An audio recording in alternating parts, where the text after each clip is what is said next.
క్యాథలిక్ల అత్యున్నత గురువు Pope Francis కన్నుమూశారు సార్. ప్రపంచ దేశాధినేతలందరూ కూడా సంతాపం వ్యక్తం చేసిన పరిస్థితి. సో ప్రొఫెసర్ గారు, పోపు ప్రత్యేకత ఏంటి అండ్ నెక్స్ట్ పోపుని ఎన్నుకునే విధానం ఏంటి? అంటే ఈ పోప్ ఫస్ట్ లాటిన్ అమెరికన్, నేను చదివిన మేరకు, నేనేమి ఎక్స్పర్ట్ కాదు క్రిస్టియన్ అఫేర్స్లో, కానీ నేను చదివిన మేరకు ఇది ఫస్ట్ లాటిన్ అమెరికన్, అర్జెంటీనాకు చెందిన వ్యక్తి. చాలా సామాన్య జీవితం నుంచి వచ్చాడు. నేపథ్యం కూడా అంటే స్వీప్ చేశాడు, అంటే స్వీపర్గా కూడా పనిచేశాడు. తర్వాత ఒక నైట్ క్లబ్లో బౌన్సర్గా పనిచేశాడు. కెమిస్ట్రీ చదివాడు. తర్వాత ప్రీస్ట్గా మారి 2005లోనే పోప్ కావాలి, కానీ 2013లో పోప్ అయ్యారు.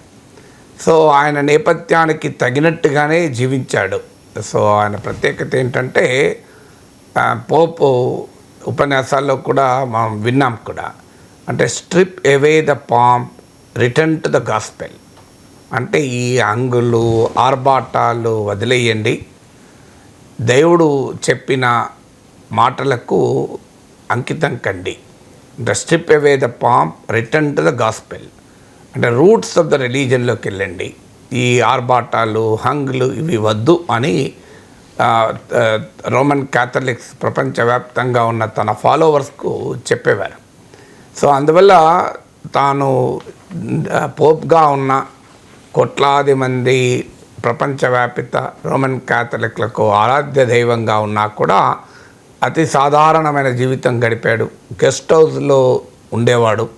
పెద్ద పెద్ద ప్యాలెసెస్ రిజెక్ట్ చేసేవారు.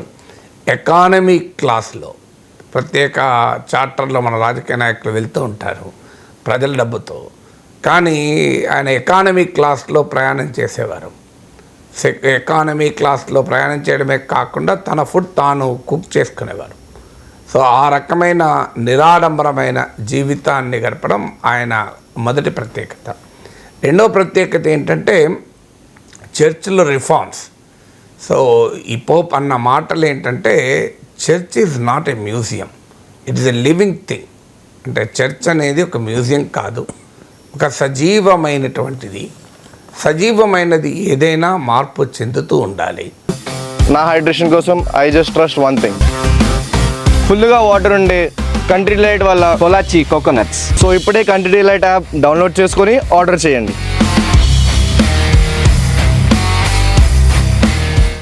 సో చర్చ్ కూడా మారుతున్న ప్రపంచానికి తగినట్టుగా మారాలి అని చెప్పేవారు.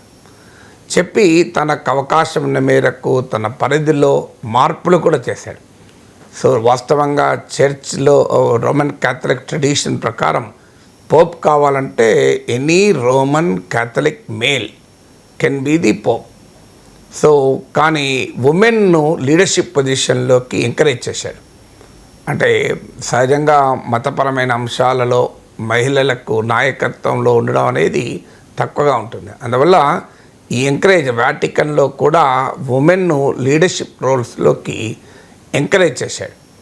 అఫ్కోర్స్ అబార్షను, అలాగే ప్రీస్ట్లకు బ్రహ్మచర్యము, ఇలాంటి అంశాలపైన సాంప్రదాయవాదిగా ఉన్నప్పటికీ చాలా రిఫార్మిస్ట్ ఆలోచన సరళి కలిగిన వ్యక్తిగా పేరుగాంచాడు. ఎందుకంటే గే రైట్స్ ఇది కన్జర్వేటివ్ రిలీజియస్ ప్రపంచంలో చాలా సెన్సిటివ్ అంశం. అబార్షన్ ఎలాగైతే కన్జర్వేటివ్ చర్చ్ వ్యతిరేకిస్తుందో, సహజంగా గే వీటిని కూడా వ్యతిరేకిస్తారు. ఈవెన్ ట్రంప్ వచ్చాక కూడా మీరు గమనించండి, ట్రాన్స్జెండర్స్ పైన జరిగే పరిశోధన ప్రోగ్రామ్స్ను కూడా ఆపేశాడు. అసలు ఆర్మీలో మేల్ ఫిమేల్ ఉంటుంది తప్ప దేర్ నో అదర్ వే అని అన్నాడు. కానీ గే రైట్స్ విషయంలో కూడా చాలా రాడికల్గా మాట్లాడాడు. If somebody wants to live like that Uma my to judge అన్నాడు. సో వాళ్ళు అలా జీవించాలనుకుంటే నేనెవరిని వాళ్ళని జడ్జ్ చేయడానికి అని పోప్ వ్యాఖ్యానించి చాలామందిని ఆశ్చర్యపరిచాడు. సో అలా రిఫార్మ్స్, ముఖ్యంగా ఈ న్యాయంలో 3 రకాల ఛాలెంజెస్ను రోమన్ క్యాథలిక్ చర్చ్ ఎదుర్కొంది. ఒకటి, వరల్డ్ వైడ్గా ఏమవుతుంది అంటే కథోలిసిజం అంటారు, అంటే క్యాథలిక్ ట్రెడిషన్ను నమ్మడం. Catholicism as a culture, Catholicism as a religious practice. ఇప్పుడు మతంలో చాలా సందర్భాల్లో ఉంటుంది, ఇతర మతాల్లో కూడా. ఇప్పుడు హిందూ మతంలో కూడా మీరు గమనించండి, గుడికి ఏడాదిలో ఒక్కసారి కూడా పోడు, పూజలేం చేయడు మీకు, కానీ తాను హిందూగానే జీవిస్తాడు. అందుకే supreme court Hinduism is a way of life అని జీవన విధానం అని. సో అలాగే క్యాథలిక్ ప్రపంచంలో కూడా వరల్డ్ వైడ్గా వస్తున్న ట్రెండ్, ముఖ్యంగా ఏషియా అండ్ ఆఫ్రికా కానీ యూరోప్లో, నార్త్ అమెరికాలో వస్తున్న ట్రెండ్ ఏంటంటే చర్చికి వెళ్ళే వారి సంఖ్య తగ్గిపోతుంది. అలాగే బ్యాప్టిజం తీసుకునే వారి సంఖ్య తగ్గిపోతుంది. అంటే people are Catholic by culture, అంటే సాంస్కృతికంగా వారు క్యాథలిక్స్గా జీవిస్తారు, క్యాథలిక్గానే భావిస్తారు. కానీ మతపరమైనటువంటి ఆ రెజిడిటీ, అంటే సహజంగా ఉండేటువంటి ఆ మారల్ రెజిడిటీ కావచ్చు, లేదా చర్చ్కి వెళ్ళడము, బ్యాప్టిజాన్ని స్వీకరించడము, ఇలాంటి అంశాలు తగ్గుతున్నాయి. ఏషియా ఆఫ్రికాలో పెరుగుతున్నది, ఇతర ప్రాంతాలు తగ్గుతున్నది. దీన్ని అడ్రస్ చేసేందుకు కాథలిక్ ట్రెడిషన్ విస్తరించేందుకు వీల్ చైర్లో కూడా ప్రపంచ దేశాలన్నీ పర్యటించారు. చాలా ఎక్స్టెన్సివ్గా పర్యటించిన పోప్గా ఇతనికి పేరు. ఈవెన్ ఆసియా ఆఫ్రికాలో బాగా పర్యటించారు. ఇటీవలనే ఆసియాలో 12-day పర్యటన కూడా జరిపాడు. ఇది మొదటి ఛాలెంజ్. అంటే తన హయాంలో వరల్డ్ వైడ్గా ఎస్పెషల్లీ యంగర్ జనరేషన్లో మతం పట్ల ఆసక్తి తగ్గుతున్న సమయంలో, కథాలిసిజం పట్ల ఆసక్తి తగ్గుతున్న సమయంలో తన ట్రెడిషన్ను విస్తరించడానికి ఒక పెద్ద ప్రయత్నం చేశాడు. రెండవది ఏంటంటే కొన్ని చోట్ల చర్చ్లో వాటికన్లో కూడా ఫైనాన్షియల్ కరప్షన్ అనేది వెలుగులోకి వచ్చింది. దానిపైన చాలా సీరియస్గా యాక్ట్ అయ్యాడు ఫైనాన్షియల్ కరప్షన్ను నివారించడానికి. మూడోది ఏంటంటే కొన్ని చోట్ల even sexual abuse of minors కూడా రిపోర్ట్ అయ్యాయి. దాని పట్ల కూడా చాలా సాధారణంగా ఇలాంటివి మతపరమైన ప్రదేశాల్లో జరిగినప్పుడు వెస్టెడ్ ఇంట్రెస్ట్లు, మతానికి ఎక్కడ చెడ్డ పేరు వస్తుందో అన్న భయంతో కావచ్చు, లేదా మత పెద్దలకున్న పలుకుబడి ప్రాబల్యం వల్ల కావచ్చు, దాచిపెట్టే ప్రయత్నం చేస్తారు. కానీ ఈ ప్రత్యేకత ఏంటంటే దాయకండి, రిపోర్ట్ చేయండి అని పిలిపించాడు, ఆదేశాలు ఇచ్చాడు, రిపోర్ట్ చేయండి ఇలాంటివి జరిగితే. ఎందుకంటే ఇది ప్రీస్ట్హుడ్కి అవమానం.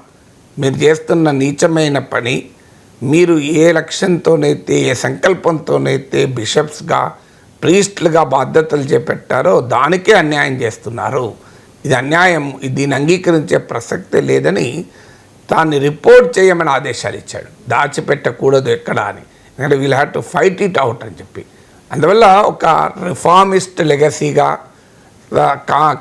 కాథలిక్ ప్రపంచంలో మరింత సామాన్యుడికి దగ్గరైన పోప్గా, అంగు ఆర్భాటాల్ని స్వచ్ఛందంగా త్యజించినటువంటి మత ప్రముఖుడిగా ఉన్నారు. తర్వాత ఈ was a great peace lover. So ఎక్కడ యుద్ధాలు వ్యతిరేకించాడు, ఉక్రెయిన్ వార్ ఆగిపోవాలని పిలిపించాడు, గాజా యుద్ధాన్ని ఆగిపోవాలని పిలిపించాడు. ఇవాళ మీరు క్యాథలిక్ ట్రెడిషన్ నమ్మే ట్రంప్ చర్చికి వెళ్ళి ప్రమాణ స్వీకారం చేశాక కూడా చర్చికి వెళ్ళి బైబిల్పై ప్రమాణం చేసిన ట్రంప్ ఇజ్రాయెల్ వైపే ఉన్నాడు. కానీ పోప్ ఇజ్రాయెల్ వైపు లేడు, పోప్ ఇద్దరి వైపు ఉన్నాడు. అటు ఇజ్రాయలీ డెలిగేషన్ను, ఇటు పాలస్తీన్ డెలిగేషన్ను కలిసి యుద్ధం అనేది ఇద్దరినీ బాధిస్తుంది, యుద్ధంలో జరిగేది ఉభయల వైపు వినాశమే, అందువల్ల యుద్ధం ఆగాలి అని పిలిపించాడు. చూడండి, ఒక కథలిక్ పెద్ద చెప్తున్నది ఏంటి, బైబిల్ పైన ప్రమాణం చేసిన ట్రంప్ చేస్తున్నది ఏంటి అన్నదానికి ఇది ఒక తేడా. అలాగే ఉక్రెయిన్ వార్ కూడా ఆగాలి అన్నాడు. సో అందువల్ల ఆయన యుద్ధాలకు వ్యతిరేకంగా ఇచ్చిన శాంతి సందేశము ప్రపంచంలో ఈరోజున్న పరిస్థితుల్లో ప్రత్యేకత. రెండవది, చాలా చోట్ల క్రిస్టియన్ వర్సెస్ ముస్లిం కాన్ఫ్లిక్ట్ చూస్తాం. ఈవెన్ మనకు ఇప్పుడు సిరియాలో చూసాం ఇదే ట్రెండ్, బంగ్లాదేశ్లో చూస్తున్నాం హిందువుల పైన, క్రిస్టియన్స్ పైన దాడి. మరీ ముఖ్యంగా క్రిస్టియన్ ముస్లిం పాపులేషన్ ఎక్కువ ఉన్న చోట జరుగుతుంది. ఈవెన్ కేరళలో కూడా చూసాం. ఈ ట్రైడ్ ఫర్ ఏ క్రిస్టియన్ ముస్లిం ప్రజల మధ్య ఒక సామరస్యం కొరకు, మత సామరస్యానికి కూడా ఒక ప్రతీకగా నిలిచాడు. అలాగే క్లైమేట్ యాక్షన్, ఇప్పుడు ట్రంప్ లాంటి వారు బైబిల్పై ప్రమాణం చేసి అధికారంలోకి వచ్చినటువంటి Donald Trump Paris climate deal నుంచి, ప్యారిస్ వాతావరణ ఒప్పందం నుంచి ఉపసంహరించుకున్నాడు. పర్యావరణ ఒప్పందాలను పక్కకు పెడుతున్నాడు. కానీ పోప్ క్లైమేట్ యాక్షన్, భూమిని కాపాడాలి, ప్రకృతిని కాపాడాలి, వాతావరణాన్ని పరిరక్షించాలని పిలిపించాడు. అందువల్ల ఒక హిస్టారిక్ లెగసీ ఉంది. ఈ 12 ఏళ్ళు అనుకుంటాను. తన బలమైన ముద్ర రోమన్ క్యాథలిక్ ట్రెడిషన్ పైన వేసినటువంటి మత పెద్దగా పోప్ నిలిచిపోయాడు. ఇక మీరన్నట్లు కొత్త పోప్ ఎన్నుకోవటానికి ప్రొసీజర్ ఏంటంటే చాలా డెమోక్రటిక్ ప్రొసీజరే ఉంది. సో ఎనీ అంటే వరల్డ్ వైడ్గా కార్డినల్ అంటారు. క్రిస్టియన్ రిలీజియస్ హెరార్కీలో మీకు బిషప్ ఇలా మొదలై కార్డినల్ అంటారు. ఆ కార్డినల్స్ అంతా 80 సంవత్సరాల లోపు వయసున్న కార్డినల్స్ అందరూ వాటికన్కి వస్తారు. అంటే వాళ్ళందరూ కూడా ఓటు వేస్తారు. Is elected, is not appointed by anybody. ప్రజాస్వామికంగా ఎన్నికల్లో కాలేజ్ ఆఫ్ కార్డినల్స్ ఎన్నుకుంటారు. ఆ ఎన్నిక కూడా చాలా డెమోక్రటిక్గా జరుగుతుంది. ఇంట్రెస్టింగ్ ఏంటంటే, సో వాళ్ళందరూ కాలేజ్ ఆఫ్ కార్డినల్స్ ఎన్నిక సమయంలో వాళ్ళ లోపలికి వెళ్ళాక ఫోన్లు ఎలో చేయరు, కెమెరాలు ఎలో చేయరు, బయటికి వచ్చి ఎవరితో మాట్లాడకూడదు. సో వాళ్ళందరికీ ఒక బ్యాలెట్ పేపర్ ఇస్తారు. ఆ బ్యాలెట్ పేపర్ పైన వారు పేరు రాయొచ్చు, ఎవరి పేరైనా రాయొచ్చు. నేను ఇంతకుముందు చెప్పినట్లు ఎనీ రోమన్ క్యాథలిక్ మేల్ అయితే చాలు. సో ఈ పేరు ఎవరి పేరైతే 2/3 3/2 కార్డినల్స్ ప్రపోజ్ చేస్తారో వారు పోప్గా ఎలక్ట్ అవుతారు. తర్వాత ఈ ఓటింగ్ జరిగినాక ఆ బ్యాలెట్ పేపర్లను ఒక ప్రత్యేకమైన కెమికల్తో కాలపెడతారు, ఉండనియరు. సో ఆ కాలపెట్టినప్పుడు వైట్ స్మోక్ బయటకు వచ్చిందనుకోండి, పోప్ ఎలక్ట్ అయినట్టుగా బయట ప్రపంచానికి తెలుస్తుంది. సో ఒకవేళ 2/3 ఎవరికి రాలేదనుకోండి, ఆ ఓటింగ్ మళ్ళీ జరుగుతుంది. 2/3 వచ్చేదాకా జరుగుతుంది, కొన్ని రోజుల వరకు జరుగుతుంది. అంటే నాట్ జస్ట్ ఎలక్షన్, ఒక రీజనబుల్ కన్సెన్సస్ తేవడానికి ప్రయత్నం చేస్తారు. సో ఇలా ప్రతిసారి ఓటింగ్ జరిగినాక ఆ బ్యాలెట్లను ఒక స్పెషల్ కెమికల్తో కాలపెడతారు, ఎందుకది ఉండకుండా. అందులోకి వెళ్ళి బ్లాక్ స్మోక్ కనుక బయటికి వస్తే ఇంకా ఓటింగ్ జరుగుతున్నట్లు, ఇంకా కన్సెన్సస్ రానట్లు, ఇంకా 2/3 ఆమోదం ఎవరు పొందనట్టు బయట ప్రపంచానికి అర్థం. 2/3 పొందినాక వైట్ స్మోక్ బయటకు వస్తుంది. అప్పుడు మనకు అర్థమవుతుంది, ఓహో Vatican has elected the new Pope అని. ఇప్పుడు ఎవరు పోప్ అవుతారని చర్చ నడుస్తోంది. నేను చదివిన మేరకైతే 3 పేర్లు వినబడుతున్నాయి. ఒకటి ఎవరు గానాకు చెందిన పీటర్ టర్క్సన్, రెండో వ్యక్తి ఫిలిప్పీన్స్కి చెందిన లూయి తాగ్లే, థర్డ్ అతను హంగేరీకి చెందిన పీటర్ ఎర్డో.